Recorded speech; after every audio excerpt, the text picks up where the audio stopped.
Power off.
Hola doctor, buenos días. Ya está la presentación. Eh, Termino de dar los dos temas. También está Dianita con su presentación pendiente.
Bueno, vamos a continuar con la clase de herpes. Vamos a ver el día de hoy virus herpes humano 8, lo que sería sarcoma de Kaposi clásico, y vamos a terminar de ver también citomegalovirus.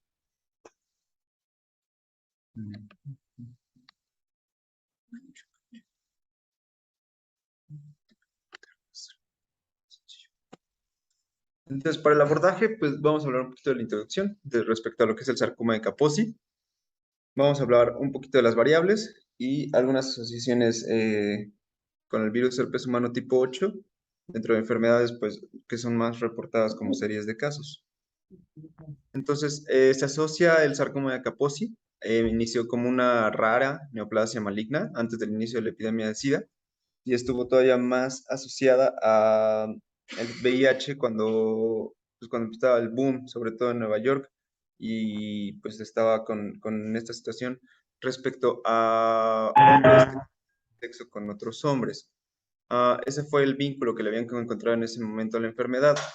Se identificó en 1994 como un nuevo herpes virus gamma en biopsias de las lesiones y así fue denominado como el herpes virus humano tipo 8 o herpes virus asociado a sarcoma de Kaposi.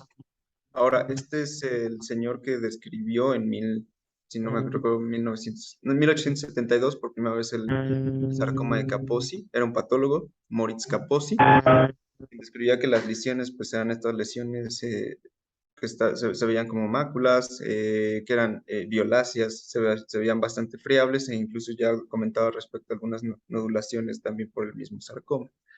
Este fue el caso que se comentó por primera vez. Era un reporte de casos, de una serie de 8 casos, de pacientes que estuvieron hospitalizados en Nueva York, que eran universitarios. En este caso se comentaba que el factor de riesgo epidemiológico era pues que eran personas homosexuales que habían tenido sexo con otros hombres, hombres entre hombres, y que si bien el sarcoma de Kaposi clásico se había identificado como una lesión maligna que se daba entre personas alrededor de la sexta y séptima década de la vida, pues en esta serie de casos se reportaba que eran entre la cuarta década de la vida, que era de lesiones más agresivas, ya que estas personas pues normalmente en el sarcoma de Kaposi clásico llegaban a fallecer o tenían una supervivencia hasta 20 meses más mayor a 8 o 13 años y en estos casos tuvieron una supervivencia en algunos de los 8 casos hasta de 20 meses.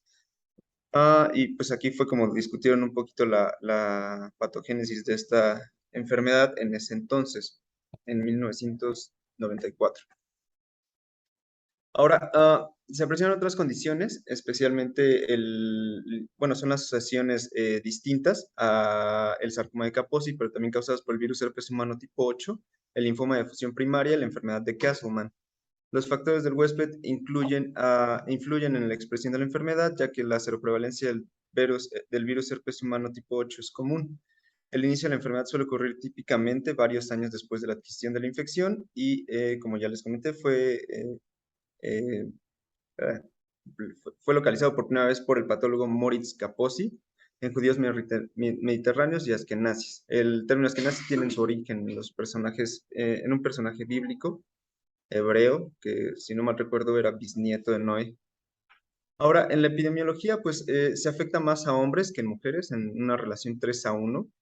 La enfermedad se diagnostica con mayor frecuencia en personas de la cuenca mediterránea y Europa central y oriental. Tiene unas tasas de incidencia más altas en Europa. Ah, Aquí se habla en ese entonces, cuando se hizo un recuento de 1995 al 2002, en este reporte que se llama RareCareNet. Bueno, ahorita ya es RareCareNet, antes era nada más RareCare, que se comentaban los casos extraños de neoplasias malignas. Se hizo un recuento entre 1995 y el 2002, en donde se vieron 2.667 casos de sarcoma de Kaposi, de los cuales 1.642 fueron casos nuevos por año. 27 países, de los 27 países que en ese momento conformaban la Unión Europea, fueron los que reportaron esta incidencia. Ahora, el sarcoma de Kaposi clásico se daba en ese entonces entre los 60 y los 70 años y era descrito en pacientes hasta de 20 años. Solo del 4 al 8% desarrollaba en personas menores de 50 años y los factores de riesgo era, si bien el virus herpes humano 8 es necesario para el desarrollo del sarcoma, no todas las personas infectadas desarrollaban la enfermedad. Esto quiere decir que entonces va a haber ciertos factores de riesgo que hacen que podamos tener sarcoma de Kaposi de manera prevalente en esta época, que pudiese ser pues la misma inmunosupresión generada por VIH, de manera iatrógena en receptores de injertos, o en genes específicos del receptor beta de la interleucina 8 y la interleucina 13, que estas son mutaciones un poco más raras. Ahora, ¿qué hay de la activación inmunitaria? Hay una relación con marcadores elevados de la microglobulina beta 2 y el sarcoma de Kaposi puede estar asociado con ciertas enfermedades autoinmunes y sitios de cicatrización de heridas postquirúrgicas, estos también comentados como series de casos clínicos. ¿Existe o no otra asociación con otras neoplasias malignas? Si bien se ha visto que ha tenido esta asociación con linfoma no Hodgkin o leucemia linfoide crónica, también nos preguntaríamos si es posible que este riesgo se haya aumentado después de un diagnóstico previo de cáncer que estuviera relacionado con la misma inmunosupresión del tratamiento de estas entidades. Entonces, pues eso podría venir en mente en el dado caso de que se hubiera algún otro tipo de lesión o algún otro tipo de neoplasia. En factores ambientales que se vea que estén relacionados, se habla del suelo de Lubisol, que es este suelo en el cual se comenta que tiene cierta diferencia entre las altitudes, con altitudes muy secas y muy húmedas. Esto lo comentan nada más como con que tengan un alto contenido de hierro y aluminosilos que sea relacionado con un aumento en el riesgo de sarcoma de Kaposi clásico. Supongo que esto también no sé, en alguna investigación más profunda se vio por, no sé, series de casos o algo por el estilo. No tenía ni idea de esto del suelo del Lubisol, pero fue interesante encontrarlo. Ahora también comentan artrópodos que sean propiamente sanguíneos o que sean como, entre comillas, chupadores de sangre que causen una respuesta inflamatoria local y puedan explicar variaciones en la incidencia del mismo sarcoma de Kaposi. Se ha encontrado que el tabaquismo es no como tal un factor de riesgo, pudiese ser incluso protector, ya que entre los fumadores de cigarrillos en particular, aquellos con un historial de abuso de tabaco más intenso y más acumulativo, se ha visto que es significativamente menor la incidencia del sarcoma de Kaposi clásico. Ahora, respecto a las lesiones en la piel, pues el sarcoma de Kaposi clásico se caracteriza por esta aparición de máculas, placas, nódulos en la piel de color púrpura, azul rojizo, marrón oscuro o con tendencia a que sean negros. Pueden ulcerarse, sangrar fácilmente, varían bastante de tamaño y histopatológicamente se ven como redes de anastomosis de vasos linfáticos dilatados, irregulares y comprimibles. Cuando llega a ser de manera extracutánea, lo encontramos en las mucosas del tracto gastrointestinal, así como en ganglios linfáticos. En caso de que estuviera el sarcoma de Kaposi gastrointestinal, se puede encontrar de manera sintomática o se notifica como hemorragias, como diarrea, enteropatía con pérdida de proteínas o inclusive la perforación. Hay casos donde el mismo sarcoma de Kaposi hace una intusospección del intestino y pues esto con una posterior perforación o una oclusión. Esto es más evidente en pacientes que ya están con SIDA. De todas estas morfologías que se comentan, existen alrededor de 10 morfologías o más diferentes en las lesiones del sarcoma de Kaposi, que pueden estar en como parches, placas, nódulos. Existen inclusive linfadenopatías que son usualmente reportadas en niños africanos con variantes distintas al sarcoma de Kaposi, en las cuales pudiese tener también como datos telangiectasias, puede haber como linfangiomas, inclusive cavernoides. Ahora, la historia natural de la enfermedad, la mayoría cursan de manera crónica e indolente y rara vez influyen en la supervivencia. Esto es cuando no hay una entidad de inmunosupresión de por medio. Pueden tener un inicio agudo o un curso rápido progresivo, y a veces la misma enfermedad previa es indolente y puede sufrir un empeoramiento repentino que conlleve a la muerte. Como tal, se han descrito 3 estadios patológicos principales en la progresión de las lesiones del sarcoma de Kaposi clásico: parche, placa o nódulo, en la cual de manera histopatológica se van a ver los siguientes datos. Cuando está en espacio de parche, se ve como espacios vasculares de paredes delgadas, en las cuales son visibles en la dermis superior con un infiltrado de células mononucleares. Cuando se encuentra en etapa de placa, estos mismos espacios vasculares aumentan en número y hay un aumento del infiltrado inflamatorio y se empiezan a generar áreas de angioproliferación. Cuando se encuentra en etapa de nódulo, hay de manera sólida grandes fascículos de células epiteliales en las cuales vamos a tener una forma de uso con menos hendiduras que en las previas. E inclusive va a haber menos cantidad de células mononucleares polimorfonucleares. Dentro de la patogenia molecular se comenta que hay los mismos genes que se expresan de manera fuerte son el BEF o el receptor de tirosina quinasa KIT, los cuales, a resumidas cuentas, hacen lo siguiente: estimulan una angiogénesis y hacen un crecimiento celular no regulado. Y esto inclusive se puede, bueno, se ha preguntado si esta misma hipoxia celular que se genera es la forma en la que predomina estas lesiones en el miembro pélvico, en los miembros inferiores, y es por eso si eso tenga una relación de manera frecuente con la localización de estas mismas. En cuanto a cómo se divide en 4, que es como tal el clásico, el endémico, el iatrogénico y el asociado al SIDA. El clásico, descrito originalmente por Moritz Kaposi, como les comenté previamente, que típicamente se presenta en la mediana edad o en la vejez. El endémico, con varias formas descritas en individuos de África subsahariana.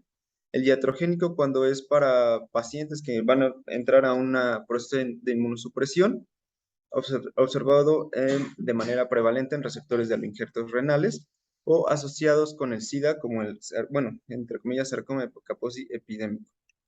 Ahora, el clásico tiene prevalencia en personas mayores de 60 años, de origen mediterráneo, con el predominio de las lesiones en los miembros pélvicos, un poco compromiso visceral. Se suele comentar como que llega de manera indolente y es rara vez agresivo. En cuanto al endémico africano, pues se habla de adultos, que puede ser de manera que lo tenga como clásico. Ups, eso fue demasiado. Perdón. Perdón, ya. Que tengan poco compromiso visceral e indolente y rara vez agresivo. En el endémico africano, adultos que sean también que tengan lesiones como en el clásico o que sean localmente más agresivas. Estos pueden tener una diseminación de manera más frecuente a ganglios o a vísceras y la progresión se comenta que es rápida en cuanto a la enfermedad visceral. El iatrogénico, por una inmunosupresión exógena que se genera por los fármacos inmunosupresores, tiene una prevalencia en mayores de 50 años. El predominio puede ser igual en miembros pélvicos o de manera difusa, con un compromiso visceral que se ve o se observa de manera común. Este mejora posterior a la etapa de inmunosupresión en la que cursa el paciente. Y en el VIH se comenta la situación epidemiológica del sexo de hombres con hombres, que sea localizado o diseminado.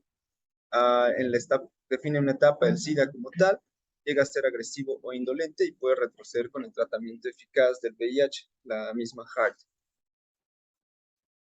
Ahora, se sospecha en función de la apariencia de las lesiones características, en las cuales pues vemos estas lesiones que pueden ser manchas, placas, nódulos, colores purpúricos, azul rojizo, marrón, oscuro con tendencia a que sean negras. Se llega a hacer un diagnóstico diferencial con angiomatosis basilar, angiosarcoma, lesiones vasculares benignas, y en la biopsia pues se va a comentar lo previamente dicho. Estas reacciones histológicas típicas, sobre todo por mucha angiogénesis. Se comenta también que el diagnóstico se puede hacer por PCR para detectar el ADN del virus herpes humano 8 amplificado y realizar una inmunohistoquímica en células fusiformes en donde se detecte el propio antígeno. Ahora, creo que la Asociación Americana de la ASCO no tiene como tal un estadio, bueno, una guía o un estadio como tal de la manera en la que se puede dar esto, a diferencia de otras neoplasias, pero se ha llegado al consenso en 4 etapas, de las cuales se pueden hablar de que sea una maculonodular, una infiltrativa, una angiomatosa o una diseminada. En la maculonodular se habla de pequeñas máculas, nódulos confinados, principalmente en las extremidades inferiores. La infiltrativa, estas placas que afectan principalmente extremidades inferiores y pueden estar asociadas un poco más a nódulos. En la angiomatosa, esas placas y nódulos que sean ya de manera múltiple y se extiendan más allá de las extremidades inferiores. Y en la diseminada, en la que más allá de las extremidades inferiores pudiesen estar también presentes de manera mucocutánea. La 1 y la 3, la maculonodular, infiltrativa y angiomatosa, se comentan como de una progresión lenta, mientras que la etapa 4 como una progresión rápida de la enfermedad. Entonces, pues pueden presentar una lesión tanto localizada, que ya sea como con parches o con estas placas, o los mismos nódulos con algunas, bueno, esos nódulos que se ven bastante friables y que pues con tendencia al sangrado. Inclusive se comenta que ya los nódulos no estarían hablando de una etapa 3. En cuanto al tratamiento, se puede dar, se da como de manera paliativa, porque no hay algo que erradique como tal la enfermedad. Ese manejo se da aliviando síntomas, el mismo linfedema, se puede mejorar la función, disminuyendo el tamaño de las lesiones y para intentar retrasar la progresión de la enfermedad. En estos casos, pues el edema, inclusive medias elásticas de compresión, y un tratamiento sistémico depende de cómo se presente el paciente, ya si hay un compromiso visceral, si ha tenido antecedentes de hemorragia de tubo digestivo, si vemos lesiones en las mucosas, si esas lesiones, inclusive aunque estén muy localizadas, estén muy sintomáticas, ya sea no sé, un nódulo que esté constantemente sangrando, o si la enfermedad nodular extensa o afectación difusa de una gran parte de la extremidad estuviera siendo afectada. No hay contraindicaciones como tal, bueno, más bien hay ciertas contraindicaciones específicas cuando se va a dar un tratamiento de quimioterapia. Hay varias pautas para el tratamiento, ya sea de manera localizada o de manera diseminada. Cuando se va a usar algún tratamiento como quimioterapia, se sugiere pues, hacer una evaluación completa de nuestro paciente. En caso de que no haya una contraindicación cardíaca, se sugiere iniciar con doxorubicina liposomal pegilada. Cuando hay contraindicaciones cardíacas, paclitaxel como alternativa, o en enfermedades más limitadas se opta por la pomalidomida. Ahora, para las opciones del control local, se habla de una decisión quirúrgica cuando es una sola lesión sintomática o inclusive el curetaje de los nódulos individuales seguidos de la aplicación tópica de peróxido de hidrógeno para lograr una correcta hemostasia.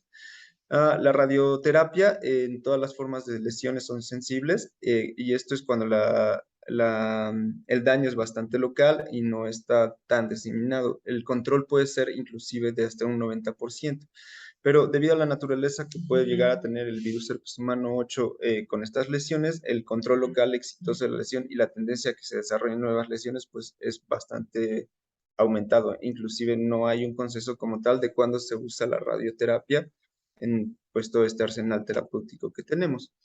Otras asociaciones que son un poco más raras puede ser el linfoma de fusión primaria, que se ve en pacientes que tengan VIH y estén también infectados con el virus herpes humano 8, en el cual vamos a tener un linfoma de células B que se caracteriza por su predilección por cavidades corporales como los espacios peritoneales, pleural y pericárdico, o la enfermedad de Castleman, que es el trastorno linfoproliferativo poco común, descrito por primera vez en 1956, se caracteriza por fiebre, esplenomegalia, hepatomegalia y una linfadenopatía masiva, pues es una variante rara. Puede estar también de manera unicéntrica o multicéntrica y hay una variante comentada en la literatura médica como hialina vascular o de células plasmáticas. Existen otras asociaciones, en varios casos como reportes de casos, como el síndrome de citocinas inflamatorias del virus herpes humano, del virus herpes humano 8 asociado al sarcoma de Kaposi. Son manifestaciones clínicas de inflamación sistémica con cargas virales elevadas para interleucinas 6 y 10. Eh, Se comenta también del angiosarcoma, en el cual se ha demostrado la presencia de ADN de este virus con proliferación del tejido tumoral. Esto nada más como informe de casos, no propiamente de un angiosarcoma. Se ha visto también la relación con algunas micosis fungoides y esto pues, se ha encontrado ocasionalmente en la sangre periférica asociada a otros trastornos linfoproliferativos.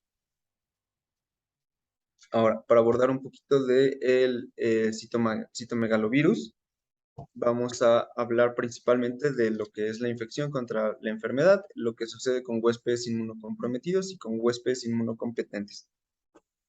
Ahora, el rango de la enfermedad clínica por el citomegalovirus pues se da en pacientes tanto inmunocomprometidos como inmunocompetentes. La manera en la que se diagnostica va a ser distinta, entonces primero vamos a ver como tal qué es la infección y como tal qué es la enfermedad, que ya va a estar más atribuible a síntomas o signos propios por el citomegalovirus, o a diferencia de la infección, que sea por un aislamiento del virus nada más con la detección de las proteínas virales, o que esté asociado a los ácidos nucleicos que se puedan encontrar por las distintas pruebas de serología o ARN. Pues es una infección latente de por vida. Importante distinguir esta diferencia entre lo que es la infección de la misma enfermedad.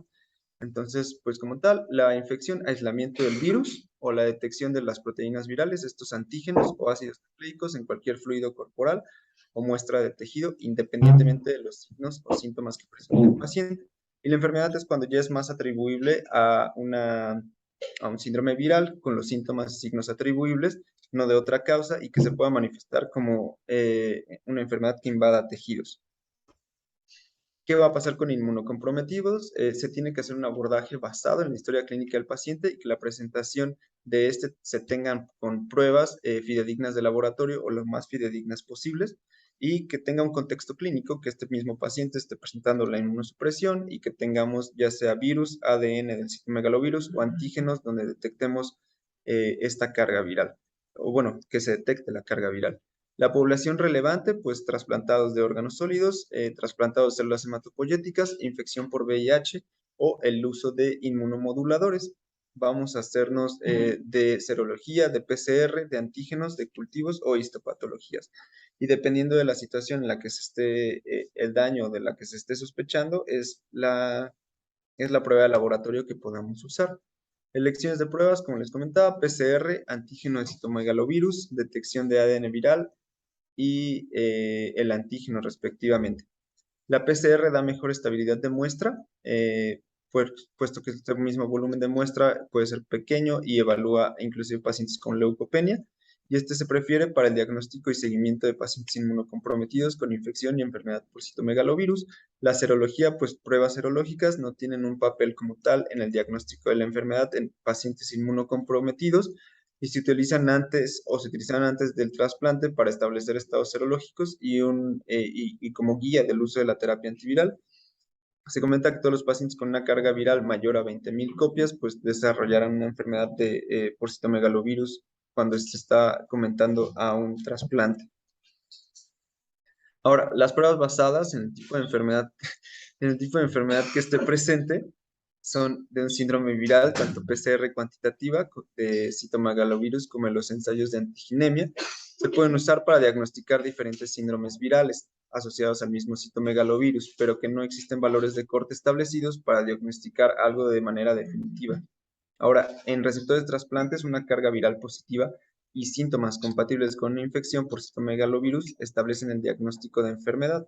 Esto no es aplicable como tal a pacientes con trasplante y VIH. No hay un consenso en estos pacientes de la manera en la que se pueda, como tal, dar el diagnóstico. Se puede usar de varias formas, pero depende cuál sea el órgano afectado, es el, el uso bueno, el método de laboratorio que se va a emplear en estos pacientes, específicamente VIH y trasplante. Cuando es una enfermedad invasiva de tejidos, la identificación de inclusiones es el gold standard como tal del citomegalovirus o en tinción por inmunohistoquímica positiva específica para el CMV. El cultivo puede ser positivo de la muestra de la toma de la biopsia y este también se considera compatible con la enfermedad. Cuando es el caso de una neumonitis, se puede identificar en inclusiones de CMV en células obtenidas por un lavado bronquialveolar o en las mismas biopsias del pulmón apoyan el diagnóstico para la enfermedad. Se puede realizar también PCR de manera cuantitativa en estas muestras de lavado bronquialveolar. En pacientes infectados por VIH, el cultivo de lavado bronquialveolar tiene una baja sensibilidad y una baja especificidad para el diagnóstico por citomegalovirus. En el caso de que el paciente esté cursando o se piense que tenga una enfermedad tipo gastrointestinal, se prefiere PCR en plasma o sangre digo más bien, el PCR o plasma puede llegar a estar negativo y el diagnóstico de estos pacientes se basará, en este caso, ahora sí, en el cultivo y en la histopatología de la biopsia de ese tejido que se realice.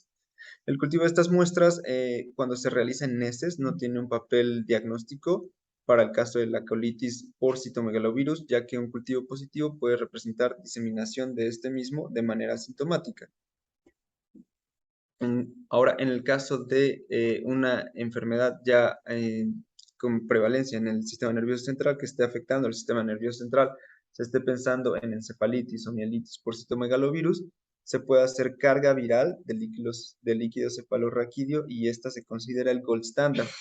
El cultivo como tal en líquido cefalorraquídeo tiene poca sensibilidad y en receptores de trasplantes de órganos sólidos es muy rara y la utilidad diagnóstica de las pruebas de carga viral no ha sido bien estudiada o bien estandarizada. En cuanto a la retinitis, se necesita de un oftalmólogo pues ya bastante capacitado en citomegalovirus, el cual de manera indirecta puede ver lesiones retinianas con este color blanco característico y los márgenes indistintos donde vamos a tener una apariencia granular en la cual va a estar ubicada cercano a los vasos retinianos y asociados a una hemorragia. Se comenta que llegan a ser lesiones fulminantes y edematosas. No se emplea una viremia en estos casos, ni de antígenos o hemocultivo para hacer el mismo diagnóstico. En este caso, pues creo que la experiencia del oftalmólogo dentro de lo que estaba leyendo pareciese ser suficiente, evidentemente aunado a una situación clínica previa de lo que pudiese llegar a presentar el paciente. Ahora, para monitorear la respuesta al tratamiento, una carga viral suele ser útil para checar esta misma respuesta. Es importante usar el mismo ensayo diagnóstico cuando, dependiendo de dónde se esté pensando que esté la afección, para que no llegue a haber variaciones entre lo que se está pensando y lo que se está solicitando en el laboratorio.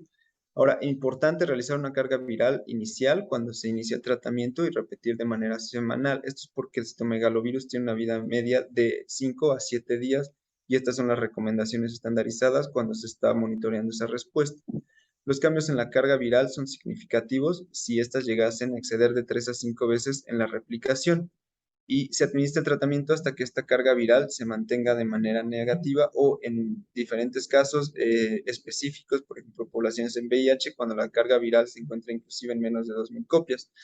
Se administra tratamiento hasta que ésta sea negativa y pacientes con resistencia a ganciclovir pueden tener valores de carga viral persistente durante más de 6 semanas en el tratamiento. Ese es el manejo para el siguiente resultado que es la realidad. Posible que se trasplante el sistema de los órganos de estos intermedios basado en tecnología. Posible que aquí tecnología. Aquí dijimos que sean con serología negativa, con el donador positivo, son de riesgo. Esos son los que a eso se les da tratamiento. A los pacientes que tienen serología riesgo intermedio, que ya tienen serología positiva, independientemente del estatus del donador, a esos pacientes se les da un monitoreo semanal de carga de hemoglobina. Si esta se eleva, no hay un valor estandarizado, 1500 de carga de hemoglobina, se les da ganciclovir o valgan. Entonces, terminación semanal, esta debe haber ya negativizado, ya se considera que ya tuvo este tipo de tratamiento, la terapia anticipada. En VIH no juega ningún rol con nada es más por la situación. O vaganti y pero solamente esos pacientes. Sí, de hecho, creo que es también todo un tema con paciente trasplantado y citomegalovirus, ¿no? Muy independiente de lo que... Ajá, es diferente y bueno, no sé si dependa mucho de centro a centro, sobre todo las copias o la carga viral con el tratamiento que se vaya a emplear. No, en la terapia anticipada que se llama para los tratados, se le da vagancia, es oral, no hay que meterlo, darle gas. Cuando se detecta enfermedad por CBV, con tal sí se tiene que dar el tratamiento. Hay unos centros que en un momento usaron más de 100 copias, hay otros que usaron más de 5.000 o 3.000 copias. Muchos sí usa más de 2000. Aquí en los hepáticos quedamos con más de 500. Ujú. Depende, Dependiendo del lugar. porque también depende del ensayo con que hagan la pesar. Ajá. Sí, por eso es importante lo del mismo ensayo, diagnóstico. Y, pues esta carga persistente, detectable después de 2 semanas de tratamiento, se asocia como una infección de CMV de manera recurrente y como tal, aquí en esta parte de paciente post-trasplantado, la resistencia del ganciclovir es rara y ocurre después de que se ha dado el tratamiento por más de 6 semanas. Se realizan valores de la carga viral y en estos casos lo encontré que fuera positivo cuando se encuentran más de 5.000 copias y estos ya son valorables para establecer este diagnóstico de resistencia a ganciclovir, recordando que el tratamiento aprobado por la FDA es como tal ganciclovir, el profármaco valganciclovir. En los casos de resistencia, dar tratamiento con Foscarnet o con Cidofovir. Y en cuanto al paciente inmunocompetente, se relaciona con un síndrome similar a la mononucleosis. El diagnóstico por lo general se realiza, esto es muy importante, por serología, ya sea por IgM específica o con un aumento inclusive de 4 veces la IgG específica para CMV. Esa IgG tarda alrededor de 4 semanas en volverse a elevar. Entonces, cuando nosotros presentamos o vemos un paciente con una serología con IgG elevada, inclusive, no sé, 3.000, 4.000, lo correcto sería checar en las próximas 4 semanas si esa IgG permaneció elevada o inclusive se elevó todavía 4 veces más. Eso nos hablaría ya de que hay una infección de manera latente. Esta infección por citomegalovirus ocurre en adultos inmunocompetentes, también si llegasen a tener una enfermedad de manera crítica y por lo general parece deberse a la reactivación de la infección en lugar de una infección primaria. Esto cuando se eleva la IgG de manera las 4 veces, bueno, cuando se eleva hasta 4 veces de manera previa o basal a lo que ya tenía el paciente. Los pacientes en los que se ha estudiado la reactivación del CMV se han usado principalmente pruebas de PCR para cuantificar ese ADN de citomegalovirus en plasma. Y pues hasta aquí sería lo de citomegalovirus y lo del sarcoma de Kaposi. No sé si alguien tiene Los puntos importantes de ese sarcoma de Kaposi es que están afectados, no sé, han sido tratados, han sido los menos, la verdad que me tocó ver uno nada más, también, ya, ya tiene su expresión y te doy de causar. Los pacientes que la mayoría personalmente son VIH por menos de 100 CD4, pero algunos incluso con de 200 y 300 CD4 también también es importante que al todo paciente con VIH que detecta condiciones incompatibles, que se dejen sarcoma de Kaposi, se deben hacerles un screening, por lo menos tratar, endoscopía, colonoscopía para tratar sarcoma visceral. ¿Por qué? Porque la va a cambiar el tratamiento. Ya el tratamiento va a ser local como usted mencionaste, realmente todo el para poder dar ese tratamiento y inicio de terapia antirretroviral. Es indicado, la clave aquí es la terapia. Y el paciente que tiene sarcoma visceral es el paciente que va a ser candidato a la quimioterapia más terapia antirretroviral y es el paciente que tiene más riesgo de todo lo que hay. Todas las indicaciones del KITS, medicinas, son plural, linfoma floral, enfermedad de Castleman, y son muy residuales. Los que responden bien a la quimioterapia, eh, generalmente se recupera completamente de sarcoma Kaposi, los que no, son los que tienen más riesgo de falla a pesar de la quimioterapia. Ha habido pacientes un paciente con VIH, con sarcoma de Kaposi y todo el colon, que tienen grados que lo llevaban al choque correcto 2 o 3 meses. El inicio de terapia antirretroviral y en lo que se planeaba que oncología lo viera para darle quimio, que como 3 meses, se le quitaron todas las lesiones cutáneas, se lo volvió a hacer en 2 colonos, ya no tenía lesiones. O sea, ¿saben la diferencia? Casi solo con la terapia. Ese no es el estándar, sí, que da el quimio, pero casualmente ese paciente por puro retraso, se prolongó el tiempo para darle quimioterapia, siguió, se volvió indetectable, subió sus 46 cuando ya lo abordaron para volver, ya va a darle quimioterapia, ya había remitido completamente. Entonces aquí Pues la experiencia es que si el tratamiento cerebral es similar. Y con todo el citomegalovirus, pues sí, podemos tener dos grandes grupos, ¿no? Un grupo de trasplantados y entonces el político, y el paciente con VIH. Y generalmente el paciente con VIH con más o menos generalmente es menos de 50, 34, menos de 100. Igual puede haber con menos de 200, incluso ya pacientes que tienen rinitis, tienen colitis, HIV, o incluso llegan a tener neumonitis. Siempre cualquier paciente que llegue con VIH, generalmente con menos de 204, siempre hay que descartarle que es de infección o TMB a órgano blanco.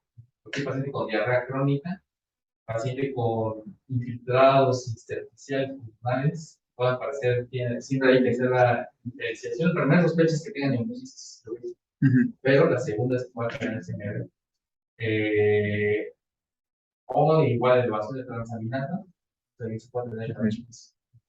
Por eso me ve. Además, que tenga líneas celulares alteradas, entonces, en otros pacientes, la primera evaluación que puede ser de manera fácil es que lo vea el oftalmólogo, que antes de iniciar el terapeuta, de que inicia el terapeuta, si empeora, puede provocar un sí, o incluso después enmascarar un sí que no tenía ningún síntoma de paciente con CMV, y ahí pues perder la regularidad del paciente. Eh, entonces, generalmente el paciente que tiene incluso nada más solo disminución de la cabeza visual, que ningún otro síntoma, es indicado hacer una evaluación para buscar los niños por 9. Un paciente que tenga diarrea crónica tiene que tratar todos los pacientes y todas las diarreas a estos pacientes, pero incluso sarcoma, perdón, citomegalovirus, y es como lo vamos a diagnosticar. Pero va a tener que meter a una cloro, tener que ver con varias úlceras, y una biopsia, y al patólogo le vas a pedir que le hagan una química para CMV, porque es CMV y es un paciente con reo. Ya el patólogo tanto va a hacer nutrición de medicina, va a hacer infusiones con CMV, o le va a hacer una infusión con química, y ahí puede decir si tiene puede tener CMV, incluso o CV para las infecciones en mismo. En los pacientes con VIH no sirve para nada la carga viral. Y ahora el otro grupo que es los pacientes trasplantados, categoriza su riesgo antes del trasplante, y de ahí se decide si va a llevarlo a la categoría, porque prácticamente por ser trasplante, se va a hacer esta terapia anticipada, utilizando la carga viral semanal. Aquí, en cierto modo, en órgano sólido, hay que decir, igual buscar el diagnóstico, como pues, por ejemplo, si tiene una neumonía que parezca especial de características virales, típica, hay que pasar una bronquioscopía, y le puedes pedir de antemano, si no puedes hacer una biopsia patológica, que le haga un cepillado de bronquial. Esas células, el lavado del cepillado, se manda a papo y igual te dan mediciones, química, y te puedes decir si no para hacer diagnósticos. Ya se puede hacer un aspirado de con biopsia, mandar la biopsia y partir las mediciones de química. Solamente los trasplantados hematopoyéticos, cuando tienen un cuadro compatible no explicado por otra cosa, con elevación de la carga viral, ahí está indicado iniciar tratamiento. Ahí lo inicias y que tengas diagnóstico histológico, pues, pero generalmente, pues, idealmente estos pacientes, al menos los primeros 6 meses, ya les están dando una oportunidad para CMV, ya sea con la terapia anticipada o con las propiedades como la terapia anticipada te da prácticamente no le das ningún fármaco y ya no ves la elevación, y antes de que le aparezca enfermedad, ahí le das tratamiento. Esto se puede prolongar 6 meses, por ejemplo, a veces hasta un año. Ahí se me ve tardío también los tratados, y ahí es donde te metes en el apuro de donde ya se dejaste monitorizado. Entonces ahí ya te puedes traer un cuadro compatible, que es la T15 de la bomba. Ciertos casos, igual en cualquier trasplante, ya se habla sobre los trasplantes no, si puedes hacer carga viral a niveles altos y un cuadro compatible. Se te dice tiene un paciente con trasplante hematopoyético de un año y medio. Ya suspendiste la terapia anticipada porque lo monitoreaste por 6 meses, proyecto vagante por 6 meses. Ese paciente tiene que empezar después de un año y medio, incluso, que puede traer colitis por CMV, le pides el colonoscopista que te haga una colonos, se la hace, te dice, tiene úlceras, como múltiples. Se encarga el CMV y el que es ahí, pues, iniciarle ganciclovir. Llevas 4 semanas de tratamiento y sigue todavía con diarrea y toda la carga vial te sigue doliendo más de 2.000 pocas. A ese paciente le puedes pensar, como él ya recibió un tiempo valga, si todavía un tiempo, puede estar ser resistente. Y eso no es raro la resistencia.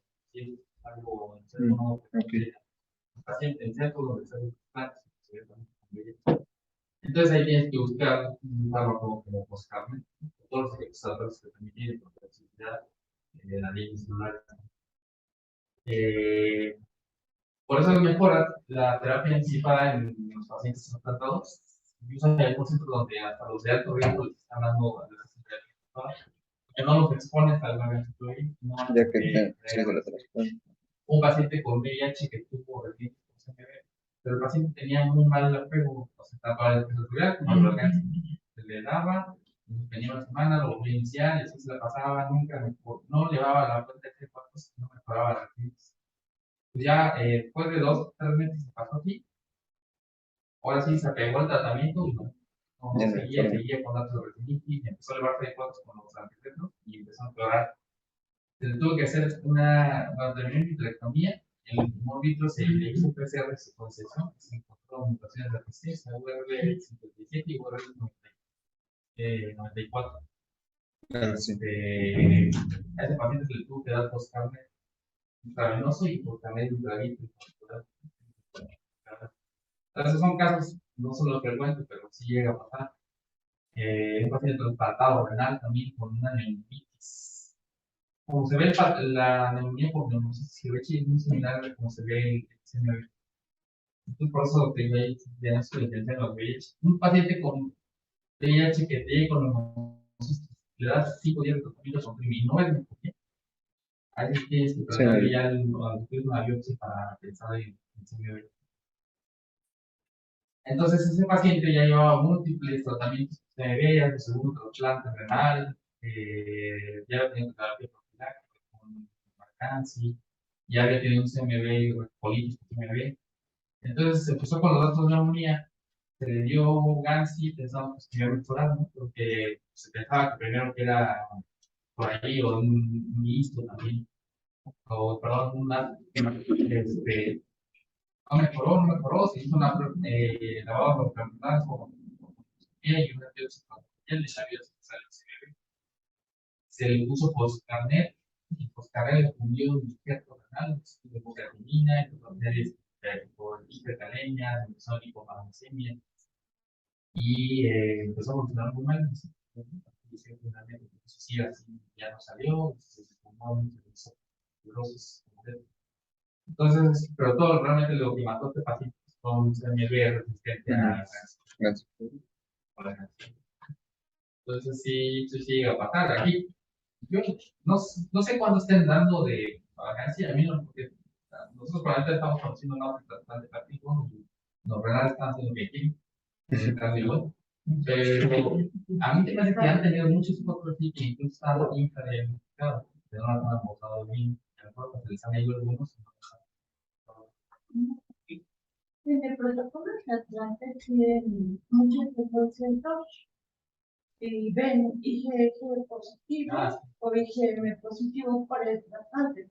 Entonces nos piden que si lo tratamos, especialmente para evitar que se le reactive el post-trasplante. Entonces, ahí, si tenemos IgG positivo o IgM, se trata. También es un biólogo de los trasplantes, como decimos. No, o sea, es que el contexto de la serología es enfermedad activa con serología compatible. ¿No? Aquí tenemos que pedir No, es que ni siquiera, o sea, por ejemplo, un paciente que va a entrar a trasplante, Está en protocolo. ajá, Ya requerimos la- la y tecnología. se pide todo. Ahí se Exactamente. pide como Y, y ahí sí, se van derivando de nosotros, porque luego tienen IgG positivo para, no sé, para CMV y IgM positivo. O, Sí. para el cápsid viral de Epstein-Barr, y quieren la nota para poderlo trasplantar. Porque no lo hay. ¿La qué? Bueno, Ah, me mandaron por WhatsApp. sí. Ya. Y ¿De qué estamos no hablando? tiene ningún certificado, y es por eso que a veces ponen la tablita para el feedback, pero le incluso las propias reactivaciones que tiene la latencia de estos virus puede provocar que la IgM esté variando o apareciendo, y muchos pacientes duran hasta 40, 50 años después de la primera infección. Si no tiene un cuadro de compasión del paciente, No se le no, trata no se le trata, y hay que de que ponerlo. vayas a trasplantar la inmunosupresión Sí. completa. Aquí el único relevante es, por ejemplo, la cirugía por herpes o varicela zoster, usted habla que sí amerita ciclovir. La cirugía positiva para CMV, pues ya te cataloga riesgos si vas a hacer una terapia eficaz y no las descargas, pues va a dar para que ciclovir inmediatamente. Pero, por ejemplo, si ustedes ven ahí, esta es la cirugía de este imán. Por ejemplo, la IgM, ¿cómo varía? Lo que nosotros aquí generalmente les hacen, pero yo ya vi que puedes pedir el ECNA, ya lo vi ahí en el que se puede solicitar. Entonces, cuando ustedes evalúan un paciente que tiene este IMAC, pídanle también tanto lo que les dan de por sí, que es el IgM de la cápside viral, como la IgG, y pidan la IgG de ECNA. Eso sí es lo que tenemos aquí. Entonces, aquí el paciente que ya tuvo infección pasada, ¿cómo va a estar? Va a estar así, ¿no? Va a tener una IgG positiva para la antígeno viral cápside y el EPNA positivo. El EPNA es un marcador de cronicidad. Sí. El paciente pero ¿qué pasa? Las reactivaciones incluso, esta puede estar positiva y esta positiva. Ahí es donde pueden sospechar que puede haber una infección aguda muy reciente, que es en esta fase. Lo que el EPNA esté negativo y que el IgM de la cápside viral esté positivo, o que estas dos estén positivas y esta negativa. Generalmente hay que pedir esta para que ya con seguridad podamos decir, ¿sabes qué? Esto pues ya es una infección totalmente ya pasada, ¿no? Y si está positiva, para que ustedes me digan, esto puede ser una infección que quedó latente ya por la IgM, por la persistencia, o simplemente que hubo alguna reactivación, pero con esto yo estoy seguro que esta infección ya es crónica. O sea, un paciente que llega con adenopatías, con dolor faríngeo, fiebre de 2 o 3 semanas, lo más seguro es que lo podamos encontrar en esta fase, aquí, ¿no? Con este positivo, este negativo. O incluso estos dos positivos. Pero si tú lo repites a los 3 meses, seguramente ya lo encuentras con este positivo también. Este se eleva a las primeras 2 semanas, 1 o 2 semanas. Este se eleva como a las 4 o 6 semanas. Y este se eleva después de 3 meses del cuadro. Entonces, así es más o menos cómo funciona. Entonces, con estos tres ya tienes completos. Lo que mencionas, por ejemplo, los anticuerpos antiheteróticos, es efectivo para la infección aguda nada más, pero da muchos falsos negativos y falsos positivos. Entonces, incluso si es un TMB agudo, te puede dar falsos positivos. No te dices que es un TMB. Pero ya realmente nos usa. Y aquí sí tenemos la posibilidad de pedir. Entonces, pero eso es como se comportan, pero la mayoría realmente lo que han tenido es esto, ¿no? Esta IgM, la mayoría tienen IgG positivo, y esta IgM la tienen positiva por dos cosas, ¿no? Una porque permaneció en el paciente, se hizo con la latencia y duró mucho tiempo, y la otra porque se ha tenido reactivaciones, como son virus de latencia, como así se reactiva el herpes simple oral, el CMV, el Epstein-Barr, se hacen virenes transitorios. Sí, yo sí he visto cuadros de mononucleosis, por ejemplo, tenemos con ganglios, inclusive pierde esplenomegalia. Lo único positivo que hemos encontrado es el bebé, que le ha buscado inmunodeficiencia. Han sido de 3 hombres asociados al final se quedó con sobrepeso, obesidad, síndrome metabólico, como aquí le llaman disregulación inmunológica secundaria síndrome metabólico. Así, y tres cuadros clínicos, así que uno era hermano de un paciente que tenía leucemia, la mamá, y lo único que tenía sobrepeso, triglicéridos altos, se le buscó, todavía seguir el seguimiento en los tres casos son, y se han considerado, y los tres por ser Y en este imbalance es raro que ve, que la reactivación de aquí cuadros compartidos con es raro, no es imposible. Pues sí, o sea, más que estos son como diagnósticos de descarte, ¿no? Y que todos ya que puede estar reactivando el sistema, pues sí se reactiva más rápidamente y la conexión y daño a la hormona. Y el este marcos tiene como manifestación no tanto con datos de una infección, sino más bien con los linfomas. Y otros síndromes, fatiga crónica y pero sí, un bastante complejos. Muy bien. Es Pregunta. bastante un tema, ¿no? Ah, ¿lo vi? Sí, Axel, Sí, vi lunes, ¿no? Sí. Espera, permítame, lo que es que no se escucha. ¿Alguien está? No, ¿verdad? Nadie. Sí, ¿no? Por favor.